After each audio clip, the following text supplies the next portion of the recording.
Halo teman-teman, kita menjawab lagi nih pertanyaan-pertanyaan yang belum terjawab dari webinar sebelumnya ya. Karena banyak sekali pertanyaan yang belum terjawab, akan gue jawab langsung ya. Dan pelan-pelan kita sudah bikin beberapa serinya buat teman-teman semua ya. Nah, jadi teman-teman, kita masih ada promo untuk membership lifetime ya. Membership lifetime bisa perpanjang, teman-teman bisa menjadi membership kita. Kita bisa diskusi tiap hari Jumat malam jam 8 malam ya. Teman-teman tinggal masuk ke website pajaksmart.com/spesial. Oke, pajaksmart.com/spesial dengan kode promo endasmu. Oke, kode promonya endasmu untuk menjadi member lifetime kita. Oke, ini pertanyaan yang belum dijawab ya dari Ibu Ria. Apakah mobil dan motor yang dijual ke perusahaan tidak ada untung? Apakah penjualannya dilaporkan di SPT? Di kolom mana ya? Nah, jawabannya tidak perlu ya. Tidak perlu dilapor penjualannya di SPTOP karena tidak ada kolom untuk melaporkan nilai jualnya. Nah, tapi bisa lapor jika untung, nilai untungnya dilapor di lampiran 1 halaman 2 yang paling bawah yang namanya keuntungan ya, keuntungan dari penjualan harta. Kalau kita lihat di sini di lampiran 1 halaman 2 yang di sini ya, lampiran 1 halaman 2 di sebelah bawah sini yang ini keuntungan dari penjualan atau pengalihan harta ya nomor 5. Ini kecuali yang bersifat final. Oke. Nah, kalau bersifat final tidak di situ. Oke. Kalau harta uang hasil penjualan tinggal dilapor di bagian harta aja ya. Oke, thank you Bu Ria.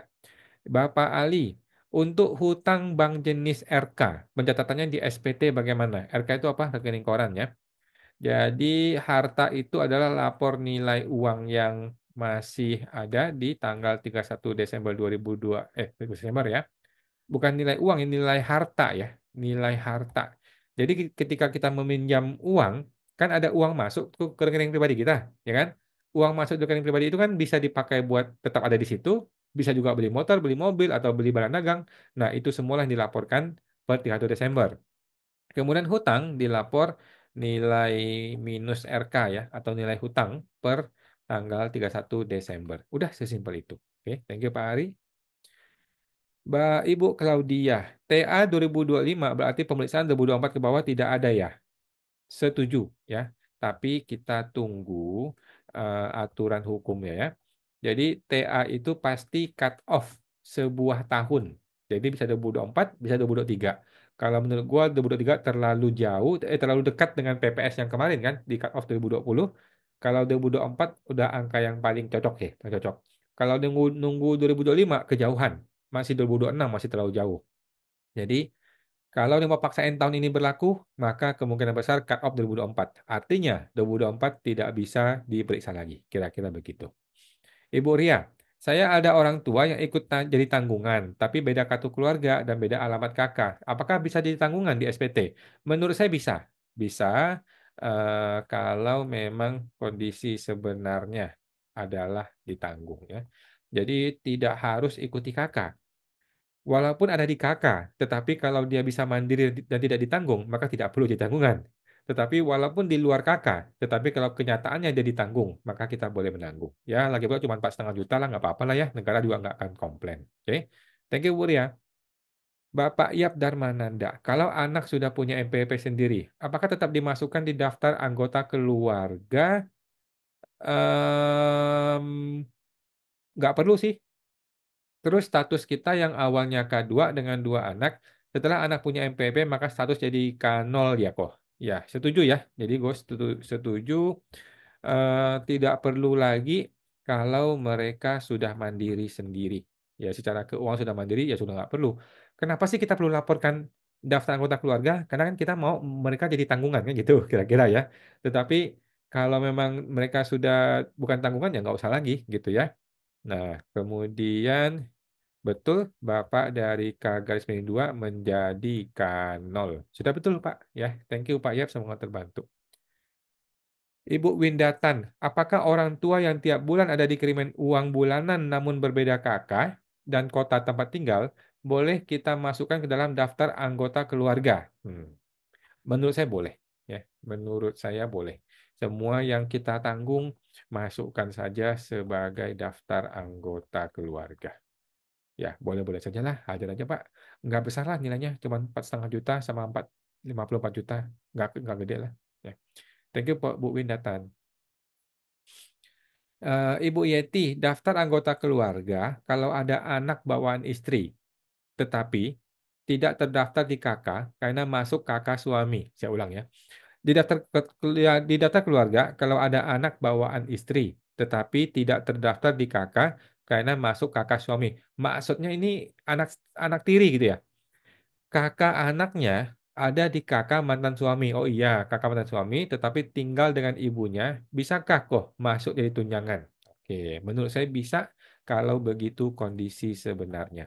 Jadi nggak usah khawatir ya, pajak akan fokus pada kondisi sebenarnya. Jadi kalau kondisi sebenarnya memang kita menanggung, wa- walaupun dengan dari kakak kita ya sudah kita tanggung ya. Tetapi ingat, kasih tahu tuh si mantan suaminya yang brengsek itu ya. Sorry, sorry, bercanda, bercanda.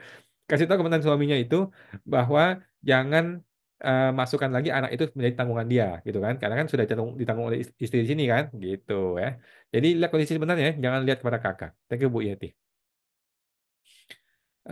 Kalau karyawan kontrak PKWT eh, perjanjian kerja waktu tertentu ya lapornya pakai A1 atau enggak. Oke, tidak ya, gunakan kategori yang namanya pegawai tidak tetap.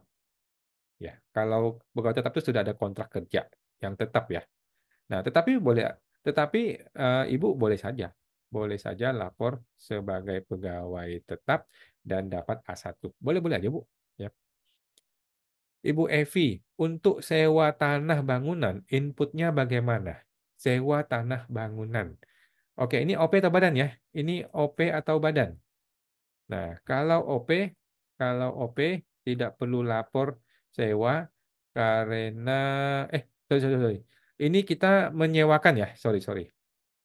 Ini kita punya punya tanah bangunan disewakan disewakan ke orang lain, gitu ya. Nah, kalau begitu penghasilan sewa itu dilapor di lampiran 3 PPh final. Nah, di situ ada kategori yang namanya sewa.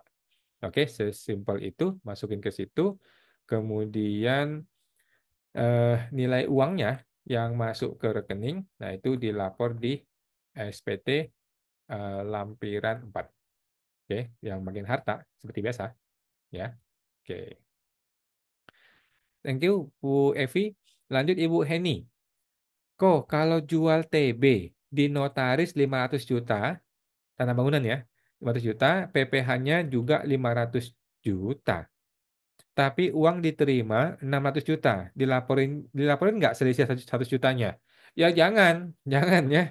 Kalau AJB 500 juta, maka dilapor 500 juta. Nah, yang 100 juta itu opsi pertama adalah disembunyikan saja, pakai untuk biaya hidup.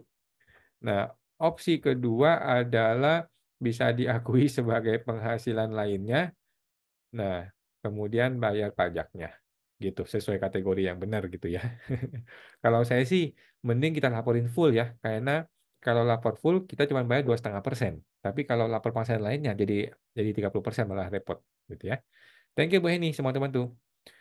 Bapak Yap, kalau sewa mobil setelah selesai pakai PPh final, apakah masuk ke kolom penghasilan lainnya bagian sewa atau bisa pakai norma pencatatan? Eh, Penghasilan lainnya Pak ya, bagian sewa. Sewa mobil setelah selesai pakai PPh final. Oke, jadi menurut saya sewa kendaraan masuk ke eh, penghasilan lainnya Pak, bagian sewa. Itu bukan norma ya, beda. Norma itu, tapi bisa juga sih norma. Coba kita lihat ya, lampiran 1 halaman 2. Lampiran 1 halaman 2 itu kan ada sewa di sini nih. Nah, tapi di atas sini ada sewa nggak? Oh, sini nggak ada sewa ya. Bapak kalau mau norma bisa ke sini, paksakan ke sini, bisa ya pakai norma. Tetapi memang lebih cenderung ke sini sih, lebih tepat ke sini kalau mau masuk sewa ya. Oke, tetapi kan di sini jadi nggak ada norma. Ya begitulah. Oke. Thank you Pak Ayap, semua terbantu. Bapak Gun-Gun, kok kalau 2023 kita ada emas 100 gram, ternyata hilang dicuri 50 gram. Nah, itu ketika kita laporkan 50 gram akan dianggap penjualan atau bagaimana? Jawabannya iya dong. Ya, karena nggak akan kita tuliskan di kolom komentar. Kolom komentar, kolom SPT.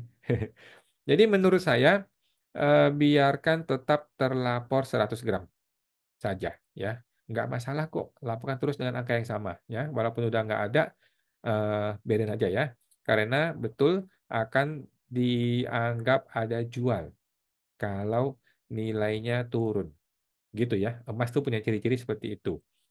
Nah, sekarang gimana kalau mau tetap dihilangkan dari SPT atau diturunin nilainya ya, maka perlu buat laporan ke polisian bahwa ada emas hilang. Gitu, Pak. Kalau nggak bisa. Ya, biarkan tetap dilapor di SPT saja. Oke. Thank you, Pak Gun.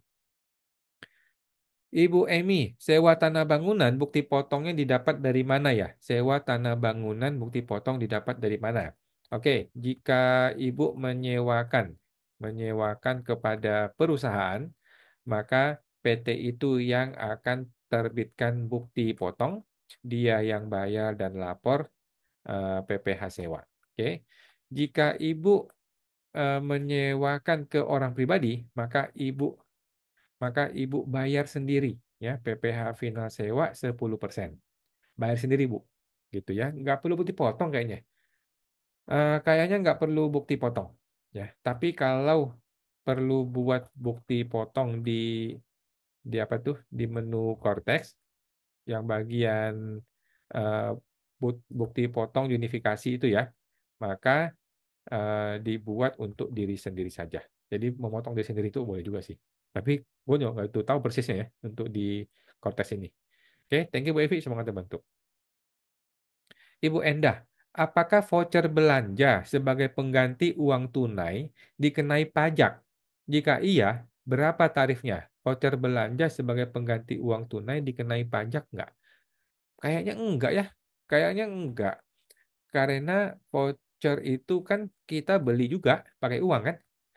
Kita kasih uang, kita dapat voucher kan gitu. Jadi harusnya itu nggak kena pajak ya. Kira-kira seperti itu. Tapi kalau ibu dapat hadiah, nah maka hadiah itu kena pajak gitu kan. Nah, lapor nih sama di sini nih. Di di sini aja nih penghasilan lainnya di sini ya. Di lampiran 1 halaman 2 bagian D yang penghasilan lainnya. Oke, kira-kira seperti itu. Thank you Bu Endah. Ibu Siska, kok kalau statusnya pegawai tapi punya usaha atau CV, apakah KLU-nya juga harus ditambah? Jawabannya iya. Iya, boleh ya, boleh ditambah. Ya, kalau nggak tambah juga nggak terlalu pengaruh lah ya. Dan Prive itu diisi senilai tahun yang diterima ya, senilai tahun yang diterima. Misal 2024 terima Prive 30, itu diisi 30 atau ditambah tahun sebelumnya. Oh iya iya iya iya. Oke, Prive diisi sesuai tahun tersebut saja ya. Tidak perlu ditambah dengan tahun-tahun lalu. Nggak perlu ya. Cukup tahun tersebut saja.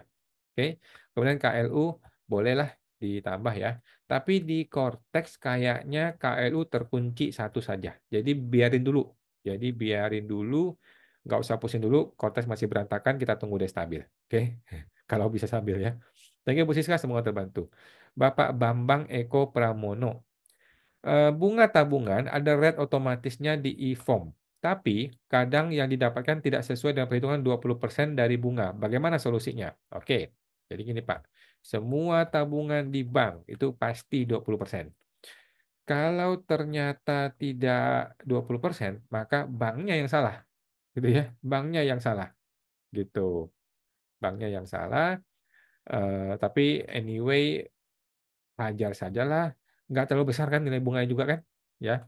Kemudian kalau obligasi SBN yang bunganya 10% itu masuk ke nomor 2 ya di lampiran 3. Lampiran 3. Jadi nomor 2 yang namanya bunga obligasi pemerintah gitu aja. Karena itu 10%.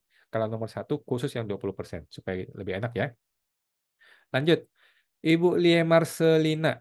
Tabungan dan harta atas nama istri. Apakah dimasukkan di harta suami? Istri tidak bekerja dan tidak punya NPWP. Jawabannya yes ya.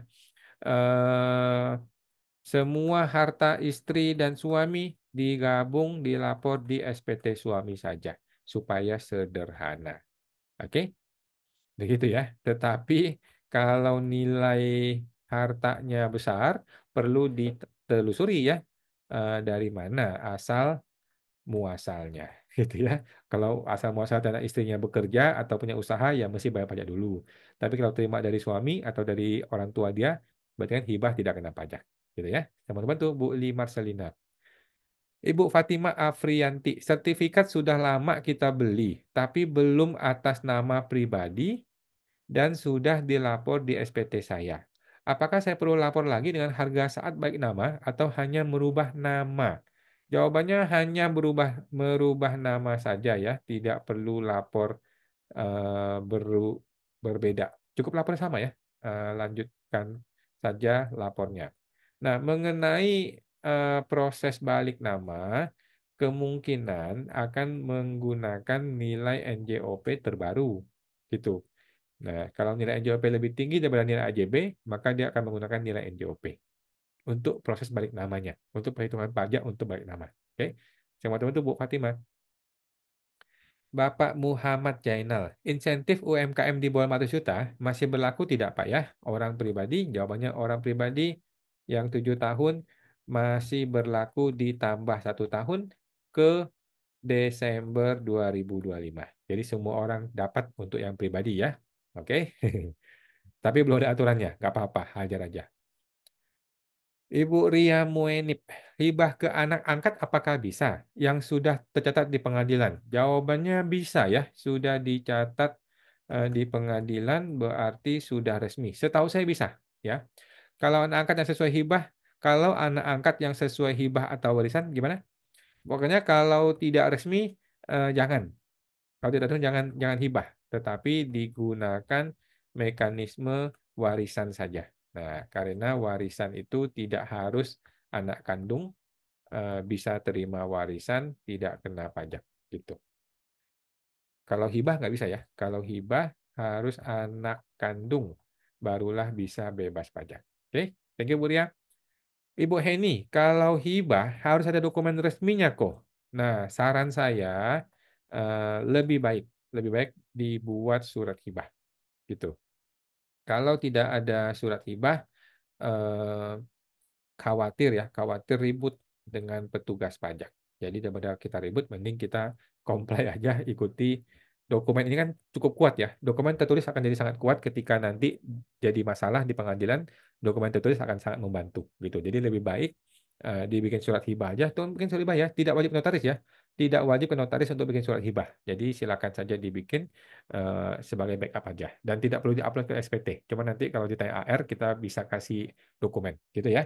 Teman-teman ya, itu sementara dan akan gue bikin lagi nih, masih ada banyak lagi nih ya, gue bikin lagi di video berikutnya. Sampai jumpa semua teman-teman.